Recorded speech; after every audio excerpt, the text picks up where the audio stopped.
What's up, guys, and welcome back to the Walkout Podcast. Where we talk about fights, news, and more.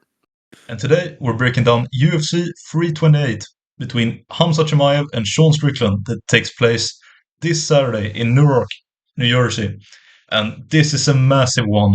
It's a one-sided main event in the bookmaker's eyes, but the heat between these two guys is short of nothing else we've seen in the UFC the past years. The press conference itself beat some records. It was the most streamed press conference since Poirier versus McGregor 3, I believe, which says a lot. It got almost 10 times as many viewers as any other press conferences in the recent years. So there's a lot of anticipation for this matchup, even though, as I said, Khamzat Chimaev is a major favorite. But we have to add that this is a very stacked card, top to bottom. And of course, as we always do, we will break down the main card, starting off with the main event. Khamzat Chimaev versus Sean Strickland. Who do you have in this one?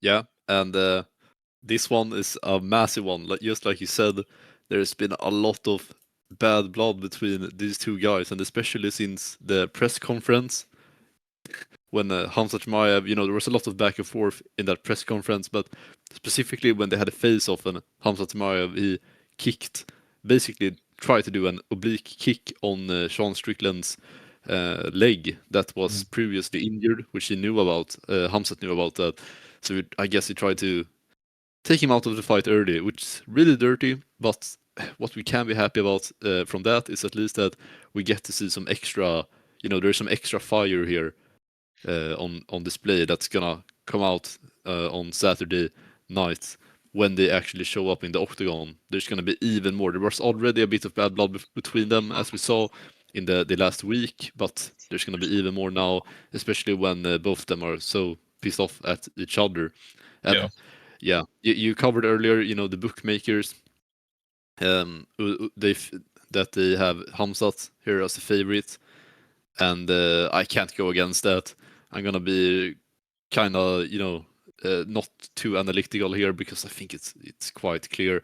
I think that Khamzat he's just too many levels above Sean Strickland here in the wrestling, and I think he gets him down eventually. What I will say is that I think that Strickland, he might have a bit, maybe slightly better wrestling fundamentals and better balance at least, and he's slightly better maybe defensively in terms of lighter on his feet. He might be more elusive than Dricus Du Plessis in terms of Khamzat actually getting the takedowns.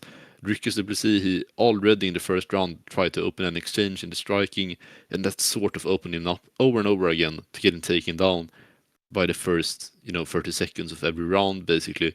What I think we will see here, I think that Sean Strickland, he'll try to sort of play a bit more defensively here, be a bit more careful, just try to back off, even though he knows that Strickland probably has the advantage on the feet, which even though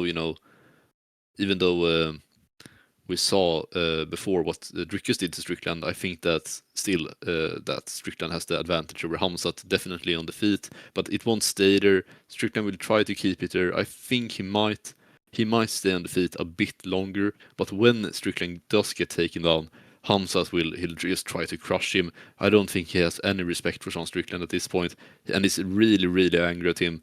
I think that Khamzat will just try to kill him basically with a face crank. He'll just try to get any kind of submission over him. It won't be enough to just lay on top of him this time. He doesn't have that kind of respect like he had for Dricus. And I think, I just think that's what will happen. I think that Khamzat, he can get, I don't know which round. I'm just gonna say that he gets, let's say, a second or third round. Let's go with a second round submission, because I really do think that Khamzat will come out of the gates here just going for his neck, basically. Like you said in the press conference, he'll be going for his head, right? Yeah. I mean, I totally agree with you. I reckon that Khamzat's gonna get this done pretty smoothly, and I also will predict a submission. I'm actually gonna go in round one because, I mean, I know that MMA math doesn't always add up, but Khamzat did Robert Whittaker very badly, and he just took him down with ease. And personally, I hold Robert Whittaker as a better fighter than Sean Strickland, and I know that Sean Strickland is at another stage of his career than Whittaker was, so maybe that's unfair on Strickland. But I mean, like you mentioned, the boxing of and striking of Sean Strickland is better than Khamzat's, definitely. And some people might argue that it's better than Du Plessis as well. I don't think it's better than Whittaker's personally. And Khamzat beat him very easily and got to his body very easily for the takedown. But what I will say is that in the few cases when we see an elite grappler like Khamzat get, how do you say, like denied a takedown on a striker, that's when the striker has like sublime foot movement. And often, in my opinion, it's when they have a really, really heavy jab, like someone like an Alex Pereira or someone like if Hamzat fighting Pereira, he couldn't move in that way because he knows that he will keep him on the edge of his jab, or he will hit him with like an uppercut or a hook as he moves in, and that can be the end of the fight for Hamzat. But exactly like you said, I don't think Khamzat respects Strickland that much at all. And because of that, I think he's going to go for the body, get to the neck. I think your prediction of a face crank is pretty decent. I wouldn't be surprised if we see something like a dart choke or maybe even a rear naked or something like that. But Hamzat's submission, I'm pretty confident with that prediction as well, to be honest.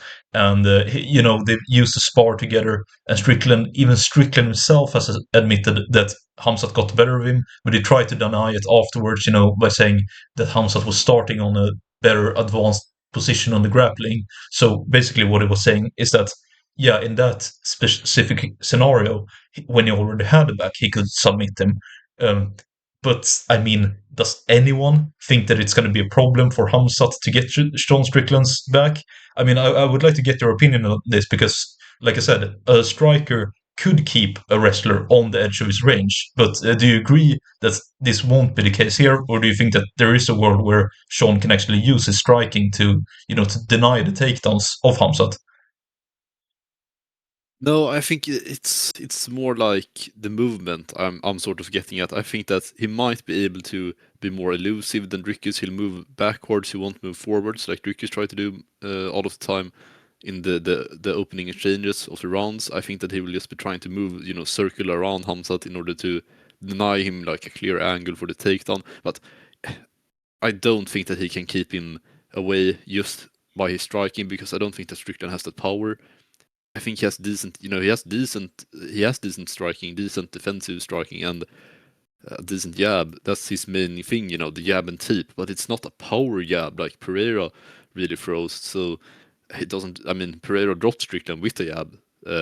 We've already seen that, and that's not something that Strickland can do. So no, I also I think that Khamzat will be going into this, and I think that if he was going into this with Pereira, even though I think that Pereira might have, I think he definitely has like worse wrestling fundamentals. I still think that Pereira has so much power and he has so much more respect from Khamzat that I think that even like Khamzat won't go into that and immediately just shoot over and over, because he'll be so afraid of that power, and he'll have so much respect for Pereira. But I really don't think that he has respect for Strickland.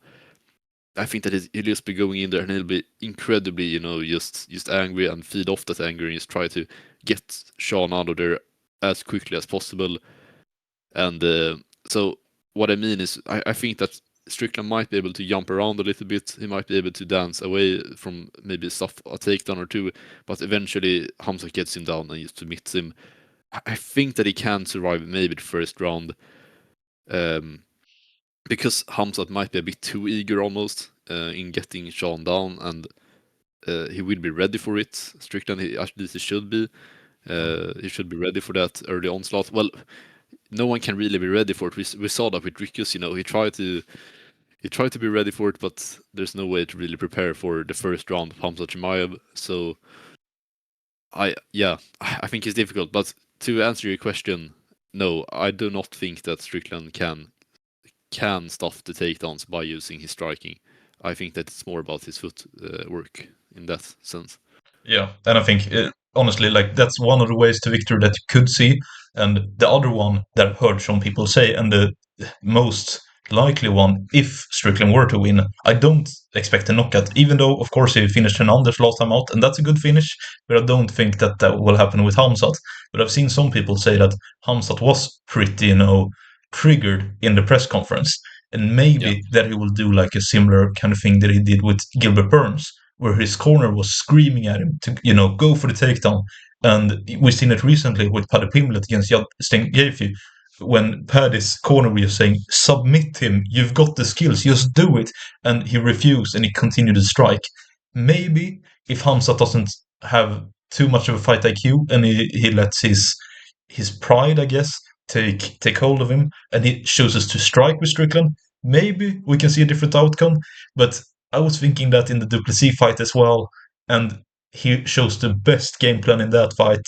And I mean, I yeah. don't see any signs that he will choose a worse game plan. If it's not, that he gets a bit triggered and chooses to stand and bang with Sean Strickland, then we can see a really interesting fight. But I totally agree with you. Khamzat Chimaev sub, that's what I would, what I'm expecting come Saturday.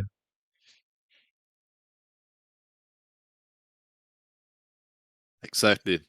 Yeah, we predict the same outcome there, and like most other people, including the bookmakers, they think that Hamzat will win, and probably by a submission, and that's what we also believe. So moving down the card here, we move on to the flyweight title bout between Joshua Van and Tatsuro Taira. This is a really interesting one because it's very even on the odds, and both of these guys are very young also. Joshua Van is only 24. He just became the champ in a sort of controversial win over Alexandre Pantoja in when Alexandre Pantoja got injured, and Joshua Van became the champ that way in the first round. And versus Tatsuro Taira, who's only 26 and hasn't had that many fights in the UFC. Both of these guys are up and coming, have been up and coming prospects in the flyweight division for the past year, you could say, and now they are fighting for the title. And the winner of this one probably meets Pantoja when he returns from his injury. So it's interesting from several perspectives here. But who do you have winning this one, taking this fight? I mean, for me, obviously, as you said, it's a close one on the odds, and I agree with that. I think it's a very difficult fight to pick. I think it can go both ways. What I have to say, just starting off, is of course we was meant to see this fight on the last card, but it's made this card even more stacked. It's a really interesting one. The flyweights, they don't always get the credit that they deserve because people care about the heavy weight classes, and that's fair enough. But these guys are so entertaining to watch. I mean, recently, Joshua Van versus Brandon Royval, it was right, that got him the title fight against Pantoja. That's one of the best UFC fights of all time. Regarding this one, though, I've seen a lot of people who I trust and think highly of pick Tatsuro Taira. And I get it. He looks good. He's very fast. He's one of the fastest fighters I've seen in the UFC. But I also think that Joshua Van is very quick. Is Taira too quick for him? Possibly.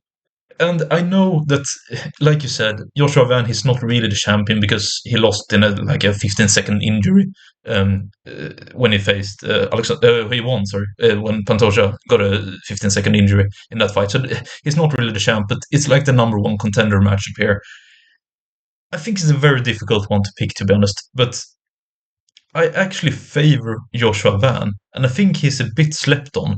And my main reason is he hasn't had a real fight in the UFC for about a year when he fought Royval, because the Pantoja fight wasn't a fight; it ended directly via injury. And he's been training with some really, really good guys. I mean, he looked amazing before, and he's been leveling up his sparring and his training a lot from what I've seen from him on social media and stuff. So surely that's made, cause some progress. And like you mentioned, they're both very young, but Joshua Van is insanely. He's like 20. What is it? 24 years old. That's extremely young for a UFC champion, and I think he's still going to be learning and evolving a lot. And to be honest, that's what I count on. I think he's going to have evolved a lot since the last time we saw him. A year for a UFC champion at 24 years old, that's a long time. to be evolving. So I expect Joshua Van to look better than ever here. And I'm actually, yeah, I'm gonna think he outstrikes Taira. I know Taira's better at wrestling and stuff, but I think Joshua Van, unlike Strickland, I think he will be able to deal with the striking of Tatsuro Taira. Or with the wrestling, of course, of Tatsuro Taira with his striking. I meant to say, and I'm gonna go Yeah. for a Joshua Van decision as my prediction, but it's a hard one to pick. What do you reckon? Yeah, I mean, this is a really difficult one to pick, and you brought up a really good point there in terms of, I was gonna say that also both of these guys are really young and they can improve. Specifically, Joshua Van, who, as you said, hasn't fought for a year and has been really able to, level up his camp. Before, he was basically in camp, every few months because he was fighting so often in 2024 and early 2025. Up until the title fight, basically. And now he's been able to take that year and just focus on improving a lot. And not to repeat exactly what you're saying, but I think that's a really important point, and that will definitely factor into this fight. We will see an even more, and already after the Royval fight, I won't use the Pantoja fight because there's nothing really to say about that one, as we both covered. But the Royval fight, I thought that was an incredibly good fight from Joshua Van, incredibly entertaining, but it really showed just how high level he is as a striker, and he has surely improved since then a lot. And for me, Tatsuro Taira is an incredible wrestler. He also does have some, striking potential. He has knocked out some people in the UFC in the last couple of years or so, but I don't think that he can find that opening specifically versus Joshua Van. I think that Van is too high level in terms of his boxing for that.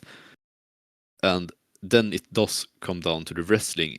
Can he control Joshua Van with his wrestling? And from what I've seen, and this is many years ago with Joshua Van, or not many years ago, but like 1.5 or 2 years ago when he fought Ray Suruya, and that was a sort of a similar fight with a primarily pretty young, Japanese wrestler who is a really high level grappler. And Joshua Van, I think he did very decently in that fight. He did get taken down sometimes, but he didn't get submitted, and he ended up winning the fight because he managed to keep it just enough on the feet. And that was years ago, by the way. And Ray Suruya, obviously, he's had a bit of up and down since then, but he's up and coming as well. So Joshua Van, based on what I've seen, and this is the main thing, because this is several years ago, but based on what I've seen from fights several years ago against primarily wrestlers where he stuffed a lot of takedowns and showed some really good takedown defense, I think that taking in mind, that he's had a year to improve as well, I don't think that he is even gonna. It might be controversial, but I actually think that he's gonna show, that he's a bit of a higher level in this fight, maybe even than Tatsuro Taira, and I think he's gonna win a pretty clean decision win here because I do really appreciate Tatsuro Taira. I think he's really high level, maybe a future champion. You never know, but I just think that if you compare this to the Royval fight, I really do not think that Taira can keep up with that level of pressure, that level of just accuracy and volume from Van. And then it comes down to the fact, can he wrestle with him? Can he keep him on the ground and control him enough to, keep that pressure away? And what I think is going to happen is that it's going to be a bit of back and forth, but eventually, Van will just get enough volume on him to damage him and to shake him up, and just I think it's going to be like I'm not going to say exactly how the decision, but I think it's going to be a unanimous decision, a pretty clean win, just based on the fact that he's going to be able to bring so much volume that I don't think that Taira can meet. Taira is going to have dangerous moments. He's going to come in there and he's going to get some good takedowns. He might even get close to a submission once or twice. We don't know, and maybe even he wobbles Van with one of those hooks or those punches that he can throw, who has knocked out people before. But I don't think that he has the volume or just the striking to do that over the course of this fight enough to actually bring down Joshua Van. And I think that we're gonna see a really good performance in Joshua Vanner, and he defends. I was gonna say defense, but he keeps the belt for himself until Alexandre Pantoja comes back, and then we see the real title fight. So Yeah, totally. that's what I think. All right. That's what I think. We both picked the underdog there. That's interesting. Yeah, I agree with your analysis there. Yeah. I think definitely people Yeah, are. I don't get. I just wanna. Sorry, but I don't mean to interrupt you, but I just wanted to take a moment to just talk about the odds there. I know that the odds are very even here, but I really do not get why Tatsuro Taira is a favorite. I guess that Right. they're even. Yeah, Right. I get that exactly. they are Yeah. even in the odds. But if we look at Joshua Van's record, if we compare both these guys' record and compare just what we've seen from the skills, like you said, Joshua Van has had a year. He's had a lot of improved, just the training methods. He just became a champ. He has had a lot of time to actually improve his camp, everything. So much more money probably now for training and everything, and finding better training partners. Yeah. And even before that, I mean, it's years before against Rei Suruya, not maybe the same level as the Suruya, but still a very very high level Japanese grappler, and he won that fight pretty clearly. And I mean, I think that we're just gonna see, and he's so young as well. He's only 24. I think that, Tatsuro Taira, sure, he's 26, so he's young as well, and he can improve. But I mean, you're 24 years old, and you've just had 4 fights back to back, basically, where you've just, won every fight. I think that we're gonna see a crazy version of Joshua Vanner almost.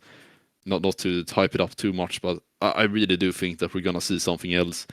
And I hope it would be entertaining because, I think it will be. So, Yeah, absolutely. and I mean, just like you said, I mean, the fact that Joshua Van has been training for a year, and it's not like he's 40 years old. He's very young. So a year for him, with the energy he has, especially being a flyweight, that's a long time to improve. And as you said, the budget, the training partners, the sparring he can afford, it's going to have evolved him so much. So to see him be an underdog against a lower ranked contender, I'm almost starting to go like, is it something we've missed here? What do the bookies Yeah. know that we don't? I'm almost a bit worried, but of course I'm going to stick with the pick. I think it's good value on Joshua Van come Saturday. I really do. I expect him to get it done. Um, all right, should we move on down the card to what I actually think is my favorite fight on the card, should I say? Yeah. Because I love when we get the two best contenders, the two most deserving contenders in a weight class, and put them up against each other for an eventual title shot, which is what I personally believe that the winner of Alexander Volkov versus Waldo Cortes Acosta deserves, because both of these guys have a very very good run of form, sorry, in the heavyweight division, and it's again a tight one on the odds here, but Waldo Cortes Acosta coming off 3 wins against Derek Lewis, Shamil Gassiev, and Ante Delia, 3 elite wins in the heavyweight division. But then we have Volkov. I mean, he beat Almeida via split decision, but then he lost to Gane. But most of us think that was a win on points. He then beat Sergey Pavlovich, one of the best heavyweights in the last 10 years. And before that, he had 3 wins as well against Tuivasa, Romanov, and Rosenstruik. Before that, he lost to Aspinall, but everyone does. So his form is also amazing. I mean, what a fight. What do you think about this matchup?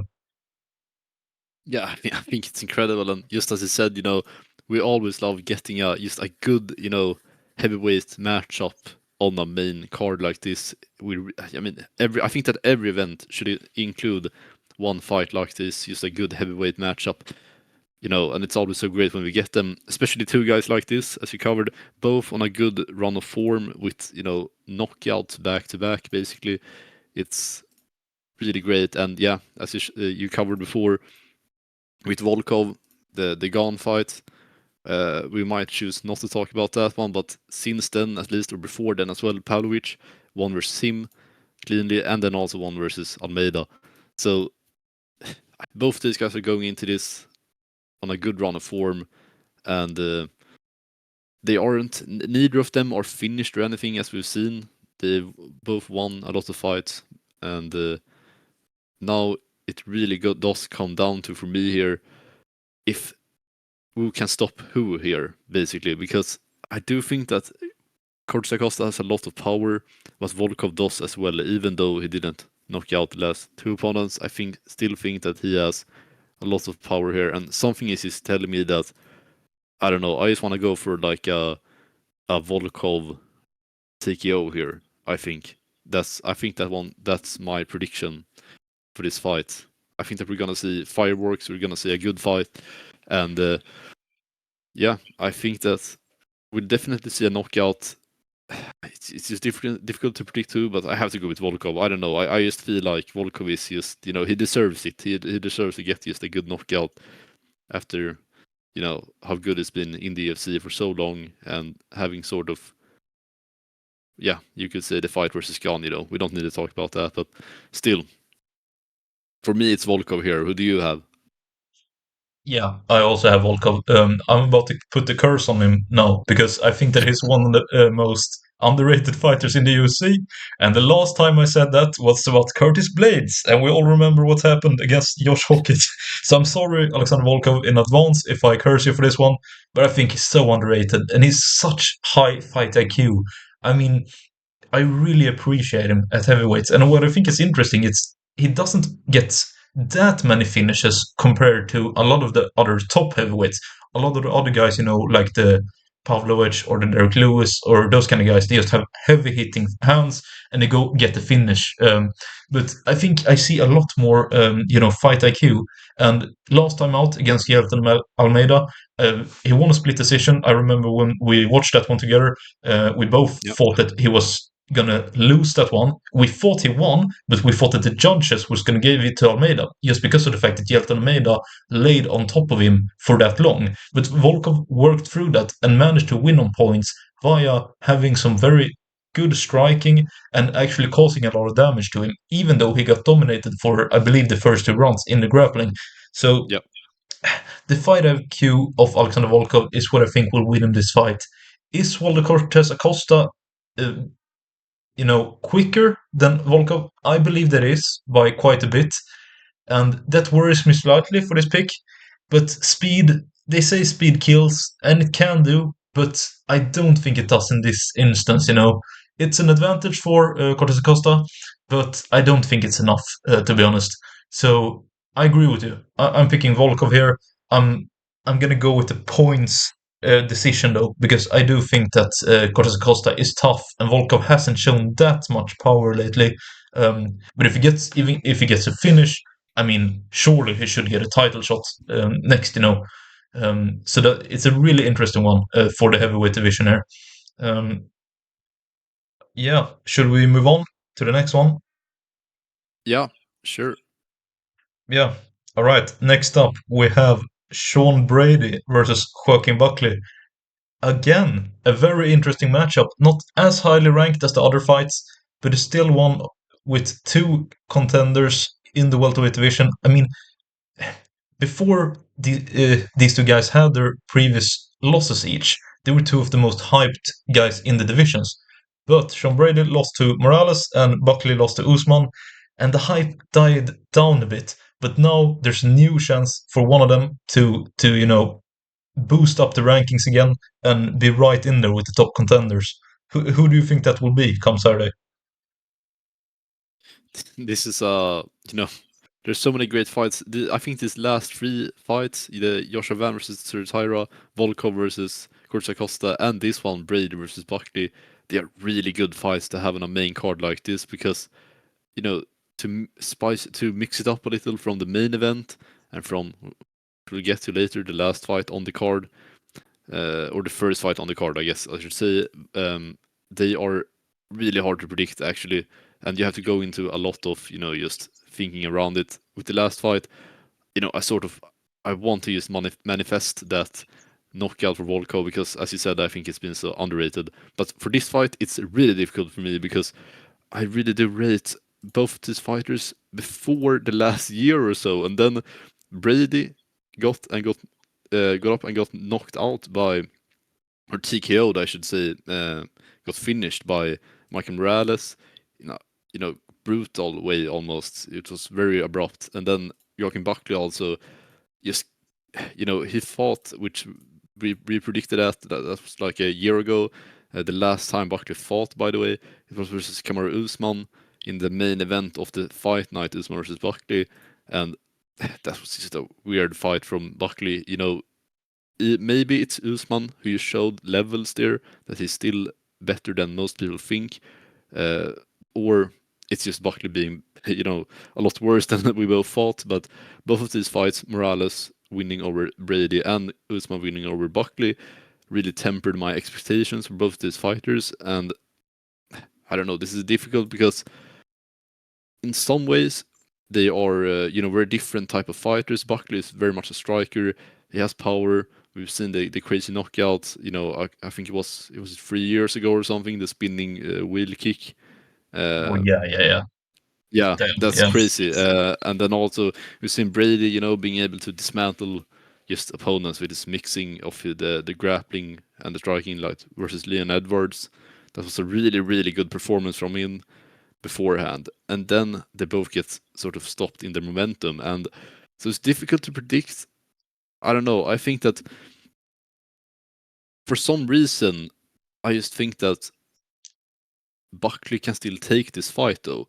I don't know why. I just think that what differs here from Kamaru Usman fight for Buckley is that, sure, Brady is a great wrestler, just like Usman is, but Brady doesn't really have that good striking.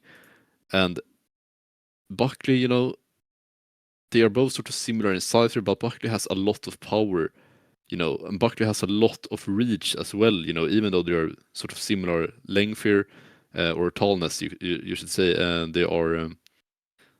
Buckley has a lot of reach here, which is sort of what happened also in the Morales fights, even though obviously Morales is a lot bigger as well. Still, there was an incredible reach disadvantage for Sean Brady there. Sean Brady tried to, go for the takedowns, and he just got finished by Morales. And I don't know, I'm not really thinking that it's going to be the exact same way here, though. I think that it won't be as quick, it won't be as easy, but I'm just leaning towards Joaquin Buckley here. I think that he can get a knockout on Sean Brady here, or a TKO at least, and finish him, let's say, in the second round or so. I think that Buckley, he has taken a bit of a longer break, which some could argue is a bad thing in terms of his momentum, but I also think that's a big, that's a good chance for him to just reset. He's still, 32, so he should be in his prime, while Brady is 33. Basically also in his prime. So it's a good fight. Two welterweights, top fighters in the prime, who has a lot going for them actually, even though they both lost the last fight. And yeah, I feel like I'm talking a little bit in circles now, but it's difficult. It's really difficult to actually, for me, to pick a fighter here to win, just because they both counter each other. Brady doesn't really have the striking at all, but he has a lot of wrestling. Buckley has a lot of striking and a lot of power as well, but he doesn't have wrestling at all, really. So I just think it's going to be Buckley here. I just think that we're going to see... I want to see a knockout. I want to manifest it, so I'm giving him I'm predicting a second round TKO for Joaquin Buckley here. Right, interesting. Yeah, like you said, Brady is the odds favorite, and I get why you had difficulties picking this one, because so have I. It's a really difficult matchup to predict because they are both each other's kryptonite. So I would not be, surprised to see this one go either way. Um, Sean Brady, before the last fight, I was really on the hype train, and maybe it's just the case that everyone will lose to Michael Morales. I don't know. It's hard to say what you think of that power. If Michael Morales goes on in the next year and knocks out Islam Makhachev and Ian Gary, then we'll say that that loss doesn't matter that much. But I wasn't really expecting it, especially not to look that easy for Morales, and he lost a lot of momentum there. Um, and I get that I've seen a lot of people say that if you have trouble with the wrestling of like an old Usman with a lot of injuries, then Brady is a nightmare. But I totally agree with your point there that Joaquin Buckley has had a year off and has been really, really rebuilding himself and not stressing about coming back. He's even had a fight in what do you call it? RAF, right? Real American Freestyle Wrestling. Um, Yeah. So he's been improving that part of his game as well. Even though I don't think he will be wrestling against Brady here, I think that it will play a part in terms of the defense. And again, it's interesting because we haven't spoken about these picks before, but I'm going to go with you and pick the underdog of Joaquin Buckley here because I think the power he has, just that performance against Kamaru Usman makes people forget, I feel like. But Kamaru has an incredible chin and has been knocked out like one or two times, I think. But before that, he fought Colby Covington, stopped him, stopped Stephen Thompson. He previously has stopped Vicente Luque as well. And you could argue that all of these guys are on the end of their career, and maybe, but they're elite welterweights and they're very, very tough. So I think people might be sleeping a bit on Joaquin Buckley, and given the fact that he's taken a year off, I'm gonna go with you. I'm gonna predict a TKO for Joaquin Buckley. I'm not sure on which round. I'm gonna go round three because I think Brady is tough, but that shin the last time out, like I said, maybe it's just Morales that's different, but it worried me quite a lot. Before that, I could have picked Brady against anyone, but he knew that Morales was a good striker, and he still got knocked out. Maybe Brady has learned as well. That might be worth to say here because I said that Joaquin Buckley probably has learned. Maybe Brady has taken the time to practice his defense in terms of striking. But I'm going with you here. Joaquin Buckley TKO is going to be my pick as well. Um, and then we move on to the last fight of the card. Bobby Green, not King Green, against Jeremy Stevens, who is returning from a spell in the BKFC, I believe, whereas most recently he's coming off a loss against Mike Perry in bare knuckle. Um, this one is a bit difficult, at least in my opinion. They're both 39 years old. However, Bobby Green is coming off 2 wins, so he doesn't really show that much of slowing down. The odds favor Bobby Green quite heavily. I'm not sure they should be that much in his favor, but do you think that Bobby Green takes this one, or what do you reckon? Yeah, I mean, I'm not really sure either in terms of that it should be that much in favor of Bobby Green. I mean, I wouldn't trust him that much, I wouldn't trust either of these fighters that much to win any fight, even against each other almost. But yeah, but I still think that I'm probably going with Bobby Green mostly not because I think that he's much better than Jeremy Stevens or anything, but I just think that he's had the better momentum. In even though Jeremy Stevens has been out, he returned in 2025 in May and lost versus Mason Jones, and pretty bad pretty bad performance as well. So that's not even someone who's close to being ranked or anything. And Bobby Green wasn't that far off, just a couple of years ago. He fought versus just 2024. He was fighting versus guys like Paddy Pimblett. And last year, obviously he did get knocked out, but he did fight versus Mauricio Ruffi. So I think that and since then, when he's dropped down and he's fought a bit, maybe gotten a bit of easier fighters. He won versus Lance Gibson Jr. And then this year he fought in March. He fought versus Daniel Selhuber, who has been before. I'm pretty sure is a pretty young, almost a prospect actually, or was a little bit of a prospect, and he knocked him out in the second round. So Yeah. for me, I'm just looking at Bobby Green here, and I'm not saying that he's rejuvenated or he's back or anything. He's going to be on the way up, but I do think that he has just enough going for him to carry him through this fight versus a Jeremy Stevens who is also really old and has been going back and forth a bit, bare knuckle and UFC, and even when he left the UFC, he was never in a good spot really. Yes, he was fighting decent level fighters before then, but those are many years ago, and so I just think he's too off it really. I think that this will be his last fight, probably, maybe in the UFC. I don't know if he's getting another one if he loses badly here, but I don't know. I'm going with I don't think he gets finished, but I think I'm going with Bobby Green decision here, decision win. Yeah. That's what I think. Yeah, interesting. I mean, I agree with you here because the sentiment of what you said in the, how I took it at least, is that this one is about who's less bad. At least that's how I see it. I mean, they're both guys who are at Yeah, the end of their I agree. careers, and Bobby Green is like almost a meme within the UFC. He's had some tough losses. I mean, there are some decent, like you said, Saluber is like a contender, so to beat him, it's not too bad. Jim Miller, another legend, he beat him back at UFC 300. That's an alright win, but I've rarely been like impressed. The times he's won is like Tony Ferguson or Miller, and it's like guys who are way past the prime. And same with Jeremy Stevens. I mean, beating up Eddie Alvarez within the bare knuckle in 2025, that's not impressing. If it was 10 years ago, yeah, it's a good win. But now, no, it's not.